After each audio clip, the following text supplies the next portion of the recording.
दोस्तों, सपने तो हम सब देखते हैं, लेकिन क्या कोई सपना देखकर चोर का पता लगा सकता है?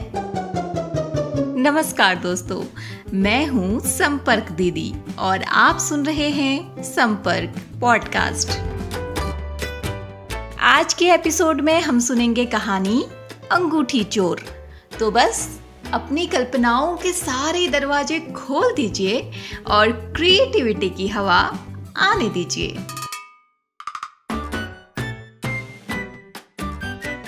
महाराजा कृष्णदेव राय एक कीमती रत्न जड़ित अंगूठी पहना करते थे। जब भी वो दरबार में उपस्थित होते तो अक्सर उनकी नज़र अपनी सुंदर अंगूठी पर जाकर टिक जाती। राजमहल में आने वाले मेहमानों और मंत्रीगणों से भी वो बार बार अपनी उस अंगूठी का जिक्र किया करते थे। एक बार राजा कृष्णदेव राय उदास होकर अपने सिंहासन पर बैठे थे। तभी तेनालीराम वहां पहुंचे। उन्होंने राजा की उदासी का कारण पूछा। तब राजा ने बताया कि उनकी पसंदीदा अंगूठी कहीं खो गई है और उन्हें पक्का शक है कि उनके अंगरक्षकों में से ही किसी ने उनकी अंगूठी चुराई है। चूंकि राजा कृष्णदेव राय का सुरक्षा घेरा इतना चुस्त होता था कि कोई चोर उचक्का या सामान्य व्यक्ति उनके नजदीक नहीं आ सकता था। तेनालीराम ने तुरंत महाराज से कहा, मैं अंगूठी चोर को बहुत जल्द पकड़ लाऊंगा महाराज, आप चिंता ना करें। ये बात सुनकर राजा बहुत प्रसन्न हुए।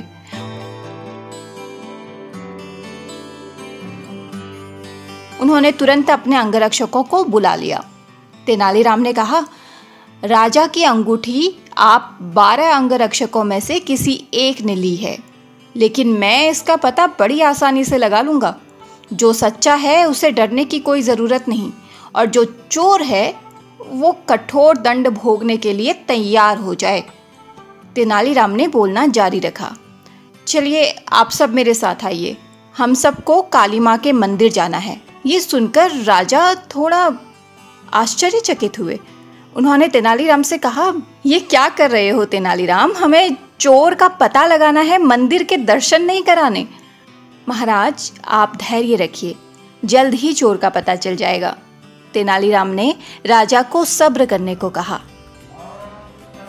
मंदिर पहुंचकर तेनालीराम पुजारी के पास गए और उन्हें कुछ निर्देश दिए। क्या थे वे निर्देश, ये मैं नहीं बताऊंगी, ये सोचेंगे बच्चे और टीचर्स। आप हमें बताएंगे कि अगर ये कहानी आपने अपनी कक्षा में बच्चों को सुनाई होती तो वे इसका क्या अंत निकालते। कहानी मैंने कुछ टीचर्स को सुनाई और उनसे पूछा कि यही कहानी अगर वो अपनी क्लास में बच्चों को सुनाते तो बच्चे क्या मज़ेदार जवाब देते और उनकी कल्पनाओं में इस कहानी का क्या अंत होता। आखिर तेनालीराम ने पुजारी से ऐसा क्या कहा कि चोर पकड़ा गया। टीचर्स बच्चों के मज़ेदार जवाब बताते हुए खुद कैसे बच्चे बन गए, आइए सुनते हैं। चलिए सुनते हैं हिमाचल प्रदेश की सरोज जी और यूपी की शालिनी जी की कक्षा के बच्चों ने कहानी का क्या अंत सोचा। तेनालीरामन अंगरक्षकों को अलग अलग से अंदर माथा टेकने के लिए कहे और अंदर मंदिर में कुछ इस तरीके से कोई चीज़ को लगा कर रखे जिससे कि अंगरक्षकों के वहाँ जाने का अनुभव हो सके। जो चोर अंगरक्षक होगा वो वहाँ पर नहीं जाएगा। एक बच्चे ने कहा, मैम वो तो अंगरक्षक है ना, तो अंगरक्षक है, चोर थोड़ी है जो चोरी करेंगे। अगली कॉल मैं करने जा रही हूँ उत्तराखंड की चंद्रकला जी और झारखंड की सुलोचना जी के पास। एक बच्चे ने उत्तर दिया, मैडम सबको मंदिर की चावल खिलाएंगे, जिसने चोरी की होगी उसे चावल खाते ही चक्कर आ जाएगा।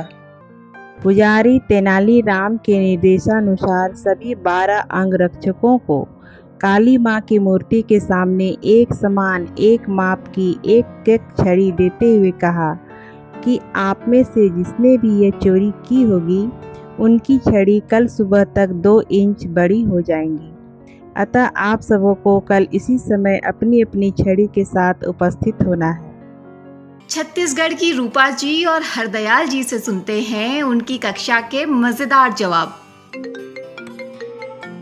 तेनालीराम मंदिर पहुंचकर पुजारी के कान में कुछ कहते हैं, जिसे सुनकर पुजारी मंदिर के बाहर आता है और द्वार पर एक रेखा खींचता है और कहता है कि मुझे कल रात स्वप्न में काली माँ ने कहा, जिसने भी कीमती अंगूठी चोरी की होगी वो इस रेखा को पार करते ही अपना गुनाह कबूल कर लेगा। तेनालीराम पुजारी को यह निर्देश देते हैं कि जो भी पूजा करता उसे आशीर्वाद देते हुए कहना, अच्छे कर्मों का फल अच्छा और बुरे कर्मों का फल बुरा होता है। यह सुनकर चोर घबरा जाएगा, जिसे रंगे हाथों हम पकड़ लेंगे। चलिए अब सुनते हैं कि हरियाणा की मुक्ता जी और पवन जी की कक्षा के बच्चों की नजर में कहानी का क्या अंत है।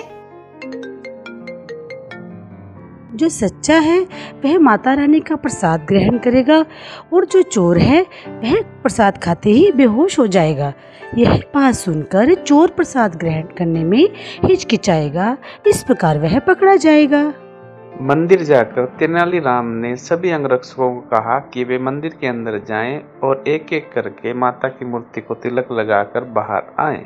जिस भी अंगरक्षक ने चोरी की है माता उसको वहीं पकड़ लेगी।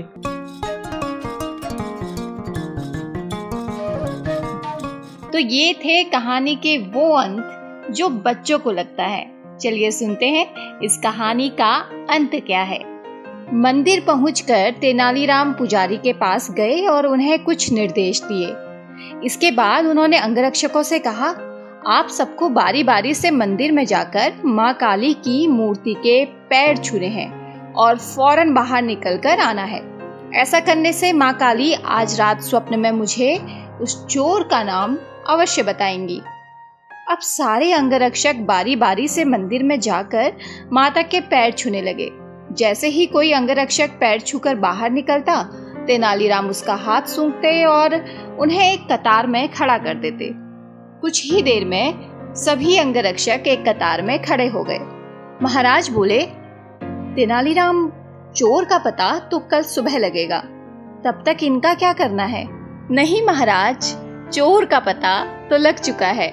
7वें स्थान पर खड़ा अंगरक्षक ही चोर है, तेनालीराम ने कहा। ऐसा सुनते ही वो अंगरक्षक भागने लगा, पर वहां मौजूद सिपाहियों ने उसे धर दबोचा और कारागार में डाल दिया। राजा और बाकी के सभी लोग आश्चर्यचकित थे कि तेनालीराम ने तो अभी स्वप्न भी नहीं देखा, फिर उसे कैसे पता चला कि चोर कौन है। तेनालीराम सबकी जिज्ञासा शांत करते हुए बोले, मैंने पुजारी जी से कहकर काली माँ के पैरों पर तेज सुगंधित इत्र छिड़कवा दिया था, जिस कारण जिसने भी माँ के पैर छुए उसके हाथ में वही सुगंध आ गई।